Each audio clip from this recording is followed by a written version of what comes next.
Hello, everyone, and a warm welcome to my podcast, Don't Get a Therapist Yet. And today, my very special guest is somebody who is an amazing entrepreneur and has skills in many, many areas. So, a warm welcome to Jess White. So, Jess, would you like to tell the listeners a little bit more about yourself? Thank you, Wendy. Thank you so much for having me on your podcast. I'm used to being the person interviewing and being on hosting my own podcast, The Networking Spark. It's unusual for me to be a guest. So this is an absolute pleasure and an honor. So thank you so much for having me. My name is Jess White, and I run a couple of different businesses. But actually, both of those businesses tend to feed into each other. I've been a yoga teacher. I've been practicing yoga for over 25 years now, which makes me feel rather old.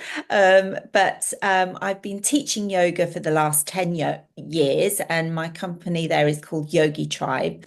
And within that, I teach adults, no matter what size or shape or age. I believe that yoga is for everybody.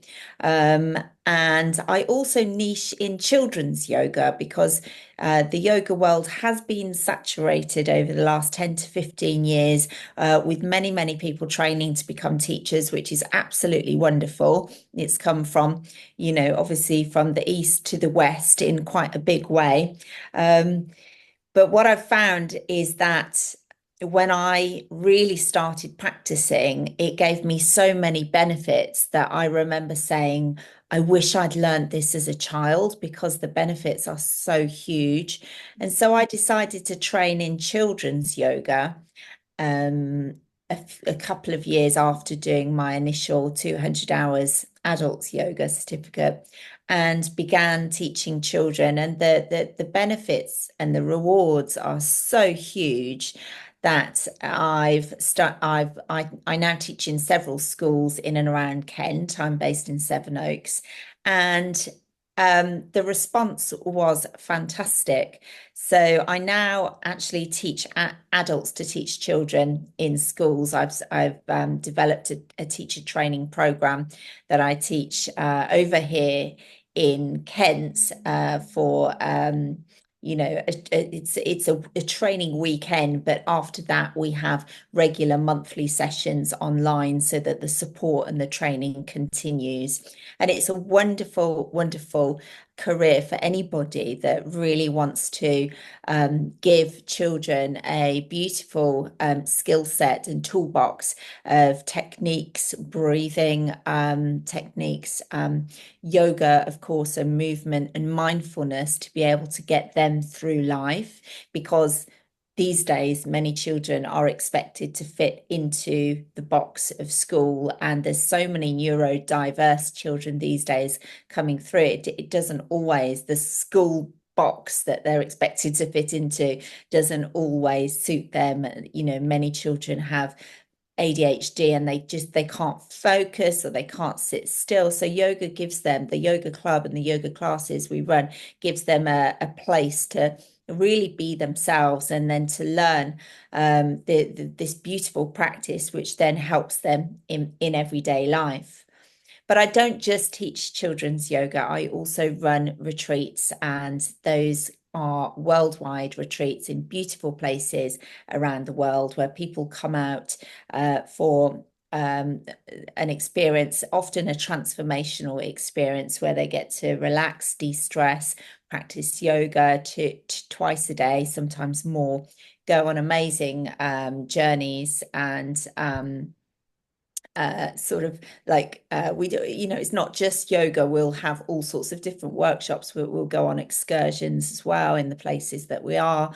Love to teach outdoors when possible. Obviously, not so much in the UK, but in some of these beautiful countries we can. And for people that really want to come on a retreat but can't find the time or the space to be able to do that, I also run mini retreats, which are retreats that just last for one day. So you come out for the day and have the retreat experience, but within a day. So it's a chance to recharge. And as I say, that's been running for 10 years now. I absolutely love and am passionate about what I do because of the benefits people reap from the practice. But just after COVID, I began a second business called Spark Business Networking. And they're similar, although they're two separate, different businesses, there are similarities because what I really love to do is to bring people together for transformational experiences. And what Spark does is it brings a diverse group of business owners together to inspire each other, to network, to spark ideas, partnerships, collaborations, learnings. And so there are similarities in both businesses in that I love to bring people together to help them grow in their life and in their businesses. And so with Spark, we put on regular networking events, and they are networking events with a difference. They're not the sort of events where you show up and you feel a bit uncomfortable. We do everything we can. We've got lots of different techniques and themed events that just make people feel at ease when they walk through the door so that they're then able to be themselves and make really valuable connections. And it's not just a networking company, we're also a training company. So we have regular, what we call Spark Learning Labs, and these are regular training sessions from all sorts of topics, anything you can think of that will help a business owner. So, for instance, we've done them on LinkedIn and social media. We've done them on AI, sales, marketing, on public speaking. And we've brought in a little bit of wellness. So we've done meditation, health and well-being classes. And then if you're moving on to the themed events, we're bringing in property themed events with training on that, training on investment as well. So it's a real broad range of trainings and events that we do. So yeah, they're two businesses that kind of benefit each other. And at the same time, beside all of that, I've got my podcast, The Networking Spark, where I interview inspiring entrepreneurs to find out about what makes them who they are, what drives them, why they're so passionate about what they do, and to basically inspire and help other business owners from listening to that. And it's amazing how you fit that all into a working day, Jess. I mean, that is amazing, the energy that you must have. And I think just a question I have, it sounds as though you kind of have a different philosophy around business. Sometimes people can think business is a bit hard-nosed, a bit sort of cold, or a bit driven. It sounds as though you bring in this kind of sort of yoga spirit into your business culture. Can you just tell us a little bit more about that? Yeah, 100%. Um, so I believe if you're going to be doing something all the time and running a business, you are sort of in it all the time, then it's really important to find something that you love and that you're passionate about to drive you within that. But not just that. So with Spark, we have a members community, and within that community, I'm always dropping in. So, for instance, at the start of the week on a Monday, I ask everyone to share their goals so that you first of all, when you share your goals and when you write them down and you share them publicly, you're far more likely to take the steps to achieve them rather than just having it all up here.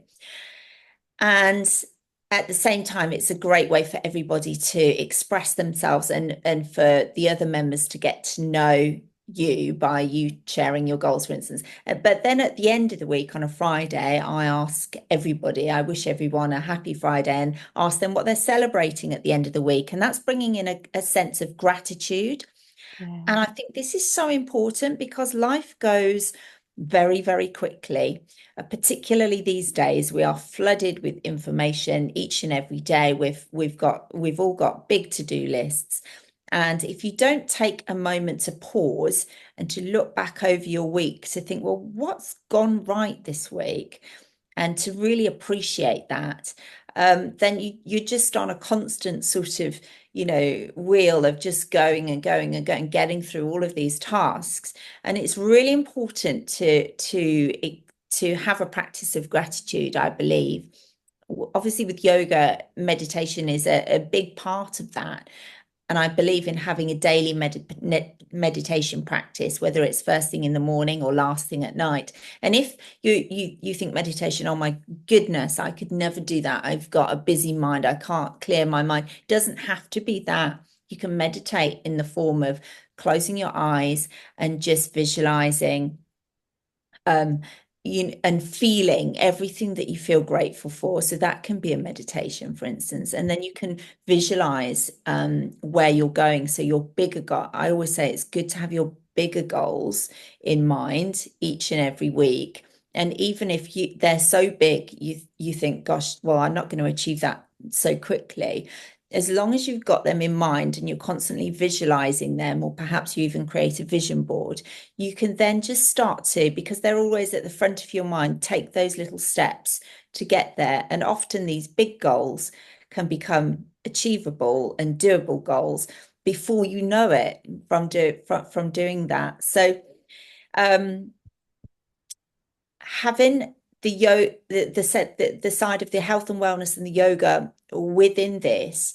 Another aspect is I encourage people to think about their health, because if you don't have your health and you're not focusing on your health and well-being and your mental health as well as your physical health, then your business would not be running without you, because you've got to focus on your health to be the best version of you to then have a successful business.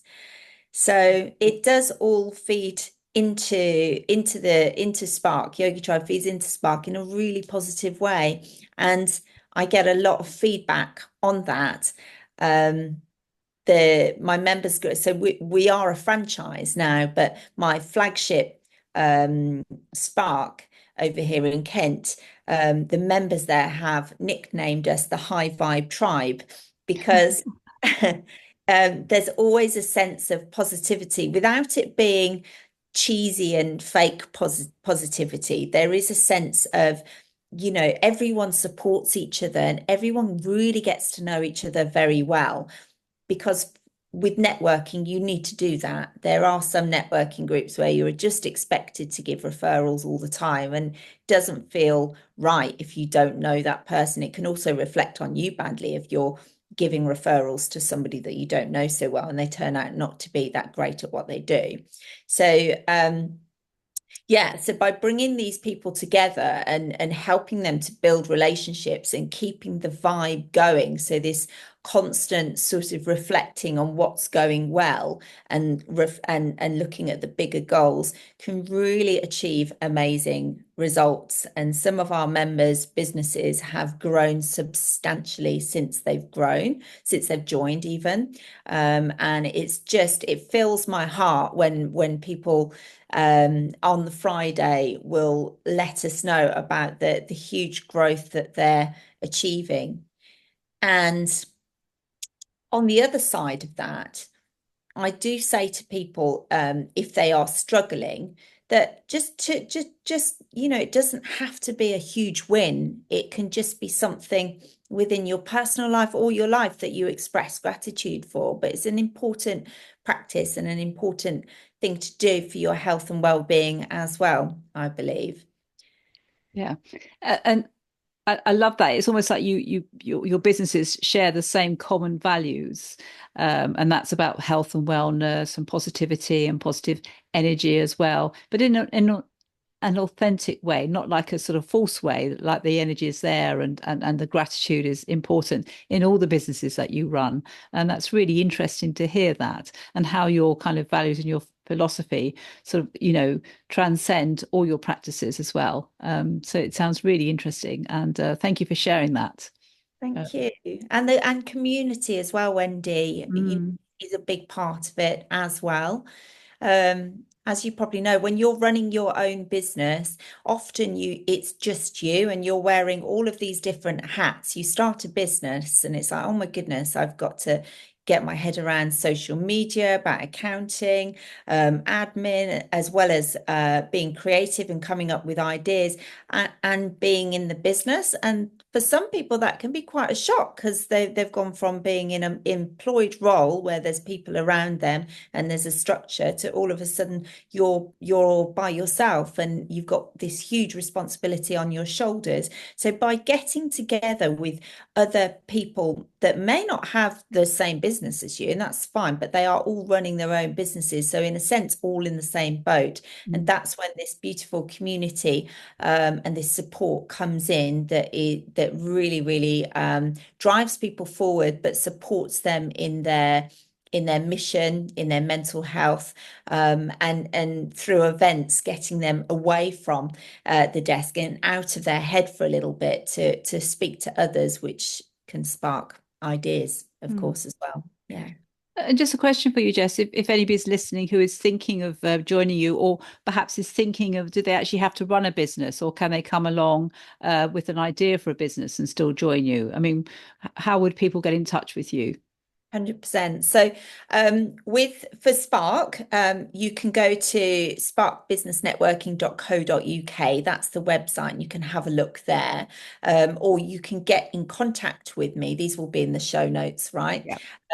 At then this is a merging of both the company's names, but this is a Spark email. But it's jess@sparktribe.co.uk, jess@sparktribe.co.uk. And you don't have to have a business. We've got companies within the business that send their employees along. We have got lawyers that come along. We've got people that are just thinking about starting a business to come along, because actually it's a great place to be, because you've got VAs, you've got accountants, you've got all the sort of people that will help you in starting a business there. And another part of it is we have regular members meetings and one-to-one sessions with myself where you can really brainstorm your ideas and get clear on what you should be focusing on right now, when sometimes a business there can be so many ideas and so many things you need to focus on. Some people can get into a little bit of a fluster by having either a members meeting in a group session or having a one-to-one with myself, can really get clear on where your priorities need to be, and then just have, achievable goals to smash that day. And it can just bring clarity to what you're doing. But yes, any professionals can come along for sure, or anyone that's starting to run a business or thinking about starting to run a business. You also find photographers, videographers, so lots and lots of people there that can help you create the content that you need. So that's why for me it's important to have a diverse group of businesses within the network, because when I began, because I'm a yoga teacher and I was initially, a lot of people said to me, Jess, why don't you just niche in health and wellness? And I also found that when I began Spark, I had lots and lots of health and wellness therapists coming and joining, which was fantastic. But they were coming because they knew me as a yoga teacher, and people automatically thought and assumed I would just niche in health and wellness. But my thoughts were, well, in a business, when you're running a business, you really need so many different types of professionals to talk to and to be there as a support. So just like if you were going to find a business partner, you would not choose somebody, or you shouldn't choose somebody that has the same skill set as you, because it wouldn't make sense. If you're looking for a business partner, ideally you want to look for somebody that's got exactly the opposite skills to yourself, so that then you become a more of a powerful whole together. And I see that in a similar way with the Spark Business Network. It's important to have a diverse range of businesses in the room rather than niching. And don't get me wrong, niching in many respects can be a good idea, but for Spark, I didn't want to just niche in one sector. I wanted to have all the different sectors and different types of entrepreneurs and business owners there. And it does feel as though you said a culture of warmth and welcome there, and inspiring and educational kind of concept as well. Sort of you've sort of taken it from your personal values as yourself and as a sort of yoga teacher, and in sort of infuse those into the business networking. So it sounds like it feels to me like a warm, welcoming place to come, where people are made welcome and they're helped and supported, and they have that sort of energy and positivity about your services. That's what it feels like to me, Jess. So well done for Thank creating that. you. It That's is. really In fact, there's some testimonials on the website that from people that have said, I didn't think I liked networking until I came to one of your events, and I was immediately felt relaxed, realized everyone was really lovely, and it wasn't a bunch of sort of men in suits shoving business cards in your face. Like some networking events, more sort of older style ones, are like that in a dusty old school hall and just feels a bit clicky and not great. Whereas the way we do things, although you get the members coming along, I'm always making sure that we've got fresh, different types of people coming along. And that's the idea of having themed events. So you get different people from different sectors coming along, and therefore there's always new people to network with, and it never gets clicky, it never gets boring, and it's always warmer and welcome and friendly. And the venues are always different and fresh and unique as well. Mm. And there's some sort of research about our human needs, and one of them is we need community as well. We are mammals, we have a sort of social need as well. So actually getting that sense of belonging as well.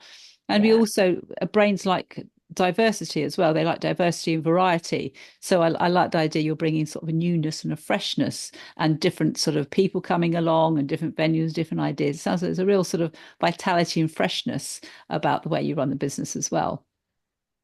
Yeah, exactly. I'm very much a creative. I have a creative brain, so I'm always coming up with new ideas, and I really love to look after people and to support them and help them. So I'm constantly coming up with new ideas of how I can bring value to my members' community, and also to the events as well. I mean, I won't go into huge amounts of detail, but there are, there's different, there's a difference with each and every event, whether that's the venue, the style of the event, what we're doing at the event, that it's always a little bit different and a bit fresh, so it never gets stale. And I think that's really important to get people wanting to come back and to be surprised and oh, what's next and what's going to happen at the next one, and to also open their minds up to ideas and inspiration for what they can create too. Mm. It, But you're right, people do need in many forms for their mental health to come together, and that's not for everybody, So a lot of us are introverts and like our own space, and so going to and particularly for some going to a networking event where they don't think they know that many people, that can be quite daunting. And that's why having different techniques that we're using at the events to make people feel at ease, and also to make sure they get around the room and speak to everybody there, is important. Otherwise, if you're just going to a networking event and chatting to the same people, there's really not, you can do that in a Zoom meeting. It's important to go and widen your network, because your network is your net worth, as they say. But if you think of a net, an actual net, like a fisherman's net, for instance, is made up of lots and lots of different points.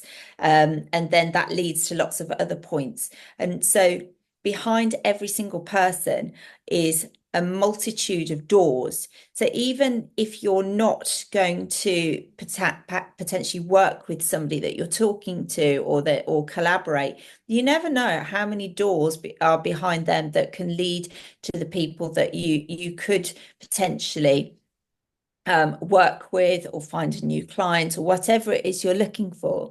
So it's very, very worthwhile to show up, to be yourself, and for people to get to know who you are, what you represent, what you do, who you serve.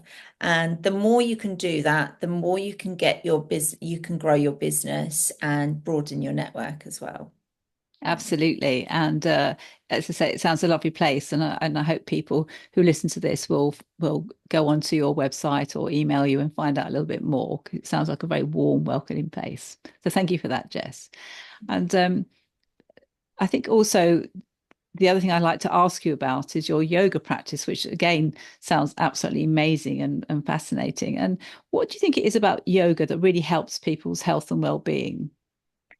Yeah, well, there's a lot behind that. But also, let's go back to when I not when I started, but when I really got serious about yoga was mm, it was after I'd had, so I've got teenagers now. So when I had my children, um, after my second child came along, I mean, first of all, he had a bit of a disastrous birth. He was whipped away into intensive care.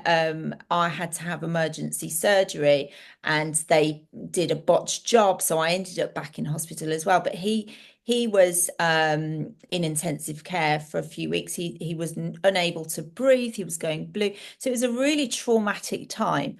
But not only that, when we came out of hospital, I had the news that my mum had been diagnosed with bowel cancer and had literally just a few weeks to live. They'd caught it late, unfortunately. She thought it was something else and was going to see alternative doctors. And so there was a lot going on then. And I just did what I could only think of doing, which was to say, hey, why don't you come and live with us? Because she lived quite a long way from us. So we took her in and she spent the last few weeks being surrounded by family. And at the time, I had a baby, little baby, and a toddler, and people were just saying, I don't know how you're coping, like looking after because it was not nice. My mum was sort of just disappearing before our eyes. She went yellow, and it was really difficult. But when you're a young mum, you just survive, don't you? Because if you fall apart, then who's going to look out after everyone else, like the two little children and my mum? So I just found this strength within me to keep going. But and I'm sure anyone else can relate if they've been through something like this, you might be strong on the outside, but who knows, what damage that has done to you on the inside. And not just that, Wendy, I didn't have a great start in life either. That I had quite a lot of sort of, traumatic things happen in my early years. And so um, basically what I'm coming to is that when I found my yoga practice again, I began practicing with a teacher that just returned from India, and it was just my little pocket of time. I just started with once a week, and that was my time to myself. And I started this practice, and I just felt as if I was taking some sort of magic medicine, and I just I felt something changing within me, and I felt this sense of healing. And I thought, how on earth can just holding your body in some poses do this? And I was astounded, and I just felt better and better and better the more I practiced. Not that I was sort of complaining about feeling bad or anything like that. I was just surviving, but I think underneath I'd been holding on to a lot of trauma, and the yoga just had this beautiful way of kind of healing that.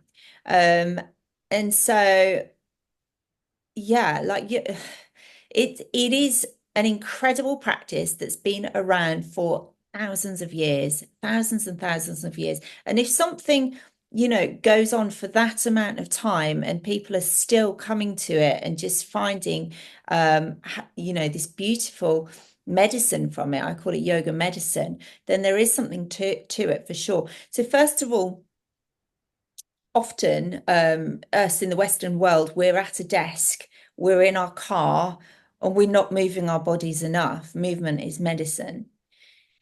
Whereas, so with yoga, you're not only required to move, but a lot of people get, depending on what style you're practicing, can get quite hot. And that was one thing I thought was, how on earth can I be getting hot when I'm not running, I'm not moving from my mat. But it's got this way of detoxing your body. So you go into all sorts of twisting poses that help you to detox. So not just this, there's not just the side of it that heals, but there's the side of it that looks after your body. With a regular practice, I don't get ill. I don't get ill at all. I'm 47, but I feel 27. I don't get colds generally, and I just feel well all the time. And I believe that is through all of these the twists you're doing helps to detox your body. You're constantly focusing on your breath, so you're taking longer breaths out, which calms your nervous system. Something called the vagus nerve as well, that it helps. So it helps your physical body, makes you strong and flexible, and it helps you mentally as well, because essentially it balances your body and if we're talking, you know, if we're going into different styles of like Chinese medicine, for instance, they believe you have all of these meridians in your body and the chi flows through when you're practicing Tai Chi. And it's a similar thinking with yoga in a way, with the chakras that they talk about. Essentially, it I like to know the science behind things rather than going too woo-woo. So I've read up a lot on it, and it just gives you optimum performance in your body and mind. Very good to do alongside other sports as well. Great for stretching. When you stretch your body, you'll release tension, and tension is stress. And stress, too much stress, can cause dis-ease. And I do believe, I remember with my mum, before she got cancer, she went through a very stressful time in life. And I do think that with many people that have a disease that's triggered, it's often through a stressful experience. So anything you can do to release that stress, such as yoga, stretching your body releases it, then we should all be doing it, right? Mm. All the time. That was a Absolutely. long answer, sorry. No, it's a great answer. And I think you're really right. Sometimes, as a therapist myself, it's one of those practices where it really focuses on the body. And sometimes we can be too much in our heads, in our minds. And actually, a lot of trauma is trapped in the body. I'm sure you know that as a yoga teacher. So actually, by focusing on the body, there's lots of therapies around sort of body therapy, somatic therapy. But I Yes. think yoga in itself, you absolutely explained it really well, can relieve that sort of tension, that stress, and any sort of trapped sort of feelings of trauma as well. So yeah, very well I have to explained. say, there's lots of different ways of doing that. Yoga for me is a great because it's a whole practice, a full practice on body, mind, breath, and meditation as well. But you could, you can go. I work with a body worker who does massage, a holistic massage, and he will sometimes come along on my retreats, my mini retreats, and do that as a nice complementary practice alongside that. But that's kind of draining out your lymph nodes, stretching out, releasing tension from the muscles. So there are other ways, of course, of doing this. But yeah, it's great. And I think with retreats, when I run retreats, it's not just practicing yoga, it's having the option to go and have a beautiful massage, having the option to go and experience a sound bath, and all of these different practices to be able to finish the retreat floating out on a bubble of calm, as the best version of you, feeling well. Absolutely. And it sounds, the way you describe it sounds absolutely wonderful. And really, I think the other point you're making is a retreat can be a treat because obviously it's going away, but you've got like the mini retreats, or actually the actual treat can be actually treating yourself to the daily practice of yoga, because it's just by maintaining that and having a regular practice, you're constantly sort of de-stressing yourself, I think is your point. And that's a really good place to be, is that you're reducing the risk of actually getting ill through stress. Yeah. Absolutely, totally agree with that. So yeah, it sounds like a really, really good idea. And like it focuses on the body, but it also focuses on the mind. Do you have a particular yoga that you use, um, Jess, So at all? Is there a particular one, or do you have an integrated approach? there are a lot of different styles of yoga. I have an integrated approach because it depends on who I've got in front of me. So, for instance, my love, particularly when I began yoga, was a dynamic, fiery practice. But I can't teach that to everybody that comes into me, because everybody comes to yoga for a different reason. And if I was to try and to run a dynamic, fiery practice for somebody that was a little bit nervous, perhaps quite stiff in their body, didn't and that would could totally put them off yoga, and then they wouldn't come back, and then they wouldn't experience the beautiful healing that it can give. Originally, I started off when I began yoga in a practice called Ashtanga Vinyasa, which was a hot and fiery style. Then I trained in a modern style called Budokan.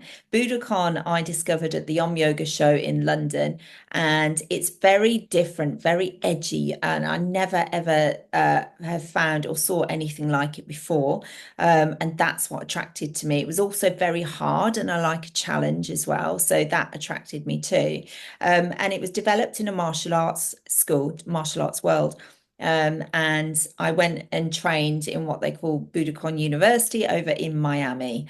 And it was within a martial arts school, and was an extremely difficult few weeks there, but amazing, and pushed me to my limits.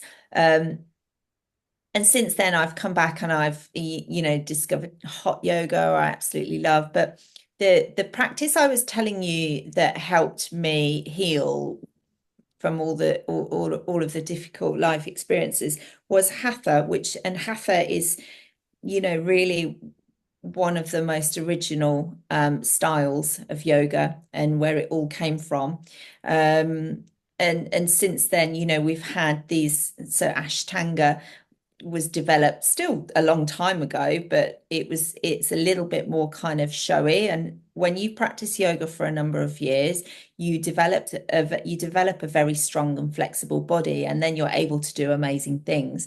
But as wonderful as this is, it can sometimes have a slightly negative effect in that it puts people off.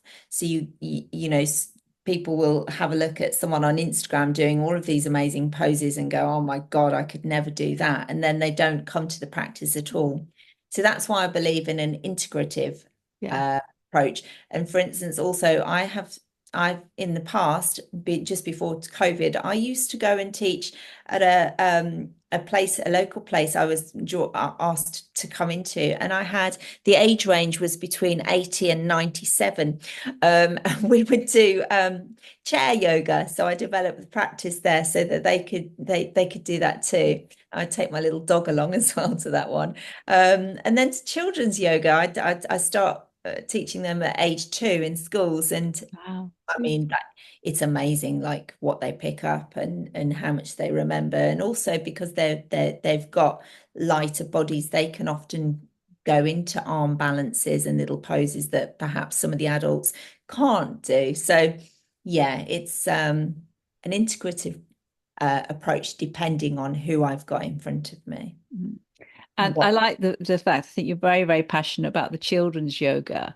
And I think, am I right in saying what's really, really good about that? You're teaching them at a very early age those sort of the benefits of yoga. You're teaching them how to breathe properly. You're helping them to deal with stress and have any sort of trauma detoxified, really, isn't it, from a very early age? And that just sounds such an amazing thing that you're doing there.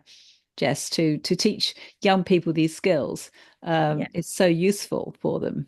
Yeah, and essentially with children, it's a very different way of teaching. I've met a lot of yoga teachers that have said, "Oh my God, I tried teaching kids, never again. I couldn't do that." But that's because it's not like teaching a group of adults, and you have to bring the like a sense of love for the practice in from the kids and to spark their interest to then for them to actually then find the benefits of the practice. And so that's done through games, often story, depending on the age group, and a lot of fun and the chance to express themselves and be who they are. And then gradually that then leads them into more of a practice where we are focusing on the yoga poses and the meditation as well. But you've got to create that sense of trust and that spark of interest and fun and love for it first. Mm. And again, your experience shows, because obviously your experience has found that out, hasn't it? As your journey goes on, actually, what works with each group, you sort of adapt your skill to whatever group you're working with. Yeah, Yeah, yeah, exactly. it sounds brilliant. And so we've spoken quite a lot about the benefits of the physical benefits, but yoga is also very well known for actually its sort of mental benefits. And I think you've mentioned sort of meditation and maybe self-awareness. Could you tell us a little bit more about how yoga helps you in that area? In meditation, yeah. So the original practice of yoga was developed for meditation. Um, and a lot of the poses, if you're speaking in Sanskrit, the original yoga language of yoga, end with asana, like which means to sit. So you've got Shavasana, Malasana, lots of them end with that. So the idea of yoga is to be able to then sit for a long period of time because that was the ancient practice. And originally yogis before physical yoga there was this sense of stillness of just sitting and meditating, but what they found was that they couldn't sit and they couldn't clear their mind because their bodies were twitching, they had and their and their minds were full, and so this practice was developed to cleanse the body through the detoxing, to move the body to and to then get to a place where you're able to then either lay or sit and to be able to meditate. And then you can open your mind up to a whole world of possibility, where you're not focused anymore on the ego and the trials and tribulations around you. You're able to open up to meditation, to this like whole inner landscape of wonder where not only do you get a sense of calm, so much can be done via meditation. You can have if you really get deep into it, there's all sorts of ways it can go. A daily practice is really great of meditation, but to a lot of people cannot do it because they're just got busy minds, busy bodies, and can't just stop for a minute. But when you're able to clear your mind and to open it up and to just be, sometimes you can get downloads coming in, as funny as that might sound, but I really believe it can help with your creative brain, and I really believe it can help again, feeding into the business world, it can help entrepreneurs with their creation and their clarity of thought. And I would have thought actually it's really quite good for people who can't sit still and do have too busy a minds. Um, that's the thing they probably need to practice more, isn't it? So although it might be difficult for them to do, it sounds like a really good thing to learn so that they do get a little bit more grounded or a little bit more clarity. Their brain isn't just completely full. Yeah. So yeah, very useful. If you can do like a 60 or a 90-minute practice of yoga first, that can really prepare your body and your mind to go into that meditative state. And that's often what I find on retreats happens. There'll be a lot of people that cannot keep still at the end of a practice, or they can't, they're just like, Jess, I can't meditate. They come on retreat, they come away from their day-to-day life, and we're practicing every single day. And then suddenly it's like, oh yeah, I get it. I can do it. And that might be in the studio or outside, but it's also happened on, so I'm also a paddleboard teacher as well, an instructor, and we, so it might be on a paddleboard. We might do a yoga class on the paddleboards and then have a Wow. floating shavasana afterwards, with a meditative practice there as well. Meditation, there's different ways to do it. Some Mm, people might need a guided meditation to help them go into it, because just going quiet for them is not mm, okay. So there's lots of different avenues into to learning how to meditate. mm. Absolutely, and a great. It's becoming much more important in the health and wellness field now. It's really growing in popularity, but sometimes people, I think, just listening to a recording is meditation, and I think it's much bigger subject than that, isn't it? Yeah. And like you said, there's so many ways to meditate. We could have a whole podcast on just ways to meditate, don't we? Because there's so much variety out there, and it's just finding what's right for you. Yeah, yeah, very well explained. And just a bit about self-awareness as well. I suppose sometimes when you meditate, things might come up that I don't know, might bother you or concern you. So can you tell us a little bit more about how it can sort of like help your mind? How does yoga help your mind? Meditating, but in other ways does it help your mind? So yoga can have, again, this magic medicine effect, which is why I believe it's really important for children to gain this inner confidence and to become happy in your body, and to begin to be aware of what you're eating and what you're putting into your body, because it creates such a big awareness, but at the same time, this confidence and this happiness that you're happy in your own skin. And so then, that it's just wonderful. As in, when you see the transformation, it does require, you don't just go to one yoga class and then that's it. It's, all of a sudden you're feeling great again. Yeah, I mean, to be fair, I've never ever seen anybody come to a yoga class that doesn't feel better at the end of the class than when they've arrived. So, of course, you do. You might come to a class and feel a bit like stressed or like maybe a bit tired. And by the end of the class, it's like, oh my goodness. Like, so many of my students say to me, I needed that. I feel so much better. But yeah, then that re relates to your mental health, as well, gradually over time. I remember on my yoga teacher training,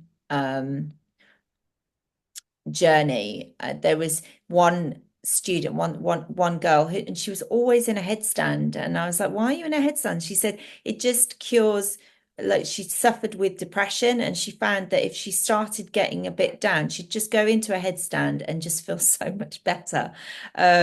So, and there are, like, over in India, there's a lot of occasions where, in certain places, where rather than going to a doctor, they would go to a yogi and be prescribed like a little sequence or certain poses, that can kind of cure whatever is going wrong. And for instance, I used to be a cake maker, like, before I was a yoga teacher, because I didn't want to go back to the office. I wanted to create a business that I could do, alongside looking after my kids, my babies. And so, and when I was a cake maker, I noticed that I had this condition called Raynaud's disease. It's a lot worse than it sounds. It's just bad circulation, and you get very cold hands and very cold feet, to the extent that your hands would go totally white and you couldn't move them, that like it felt like that you had dead hands. It was horrible. But practicing yoga totally eliminated that for me, because it's great for your circulation, and so I no longer get that. I've never had that, since I began that regular practice. It can help. I've seen it help people, that could not get pregnant, several times, because, I think I think, I don't know for sure, but I think because of when you just let go of the Yeah, need to actually really have to do something and just to let go and just to relax. So if you think about it, if you really want something, you yeah, tense, you're like, oh, I really want that. And when you yeah. let go of that and relax, then that can just help it to kind of happen. So yeah, again, quite a long answer to a short question. Have I answered that, Wendy? Yeah, yeah, I think so. I think you're just really talking about the amazing benefits of yoga and how it can help in all aspects of your life as well. So it can help your mind, you can help your body. Um, yeah, I agree with the pregnancy thing. And a lot of people often would say is when they don't care anymore, they relax, or they're not bothered, or like you say, they're de-stressed is often the time when they get pregnant as well. So that's a really good thing to hear, isn't it? To know that sometimes I think stress or holding the body in tension can get in the way of something like that. So yeah, that's an extra bonus, I think. Well done, Jess. You have lots of people phoning up trying to get pregnant now. Oh, And why not? Why not? Okay, that's great. And I understand, and probably this makes sense to a lot of people, but I see a lot of people who struggle with sleep.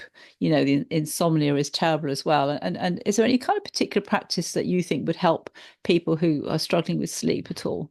yeah. Um, Yin yoga is a much slower practice where you would only do about 5 or 6 poses in a class, and it's very gentle and it allows it's great for people that perhaps are not so flexible as well, because it eases your body in nice and slowly, and increases flexibility in that way. But it's also very, very relaxing as well. So you get these gentle stretches before bed. And then there's a practice called Yoga Nidra. With yoga nidra, you lay down and you it's normally a guided thing. So you're focusing on different relaxing different parts of the body. So you might start on your right toes, your right foot going up the leg, and then on your left side, and then both legs together. And so it just creates this focus through your body of relaxing every single part of your body. And when I take people through this practice, they often fall asleep because I speak in a very relaxed voice, might have some gentle music in the background. And sometimes I'll take them through a yoga nidra practice before the meditation, but then they'll totally miss the meditation because they've fallen asleep through the yoga nidra. And nidra means sleep. So it's like you can also do that practice and just have a total rest while still being aware, still not falling asleep. So it can be like a beautiful rest for the body whilst you're still present, with your awareness. So it's a good thing to do before bed. And then you could even, if that hasn't worked, you could even then do a gentle guided meditation. You can go onto YouTube and look up something called binaural beats. Yeah. I think it's pronounced binaural, and that sends sound waves to your brain, which can help you to get into the sleep state. So that's always a good one too. It's really good. It's something we use in EMDR, used binaural beats as well. So it's great you mentioned that. And yeah, really, really good thing to do. And it's amazing how effective it can be. So yeah, thank you for mentioning that, Jess. It's really, really good. And another area that the people I speak to have a lot of problem is with pain. And I understand that yoga can help a little bit with pain. Is that true? Is there any practices that can help with pain? Yeah, it very much depends on what sort of pain you're talking about. You obviously relaxing is a good thing to do, of course.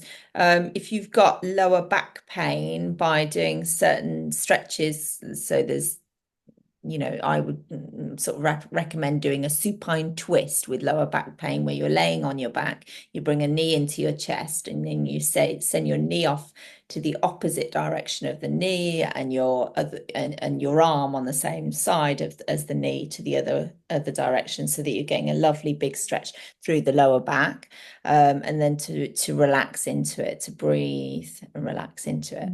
Mm. So it's, pain is a huge subject, and it can be Yeah, from so many different things. So that's quite a massive question to yeah, ask. it It is. really depends on what's causing the pain as to whether it's treatable through yoga. Yeah. Yeah.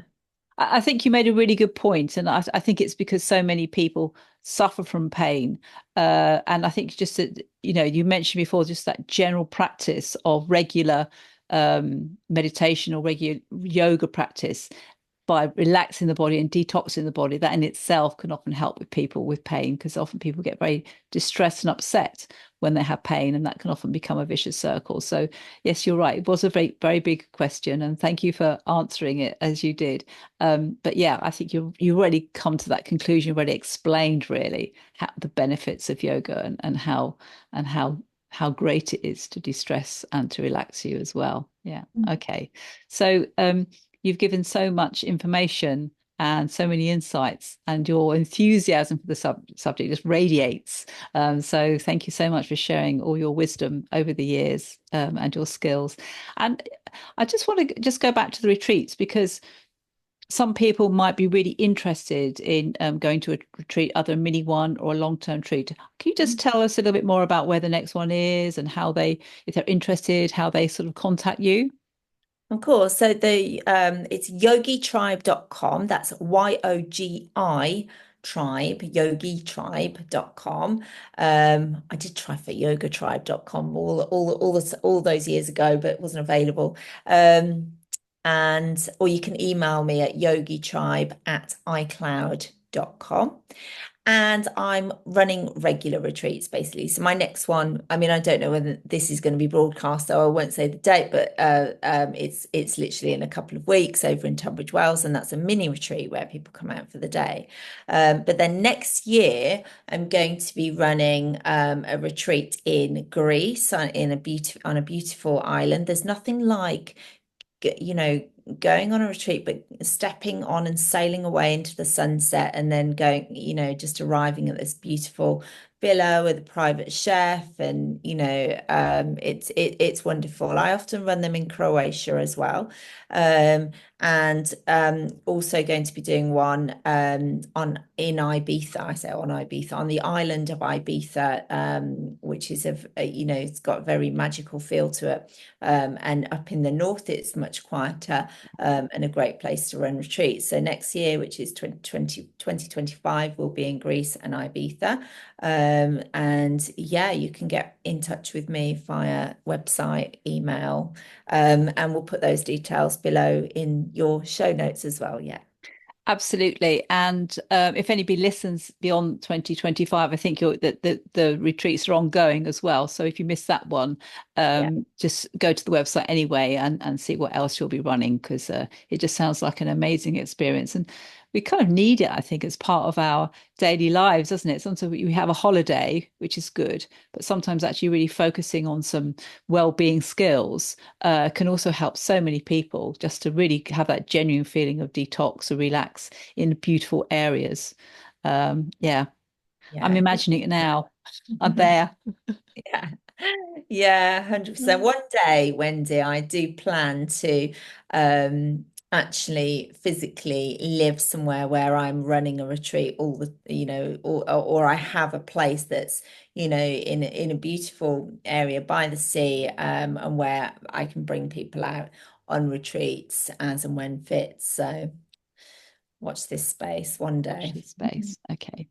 So, Jess, thank you so much for sharing your knowledge and your wisdom and your enthusiasm and your passion and your positive energy. I think it really comes across in the podcast today. So, thank you so much, Jess, for giving you all your lovely tips and trips and everything like that. Trips and tips. Get It's that right. yeah. And thank you, everyone, for listening as well. Really appreciate it. Yeah, thank you You so take much. good care. Take care. Bye Bye. bye.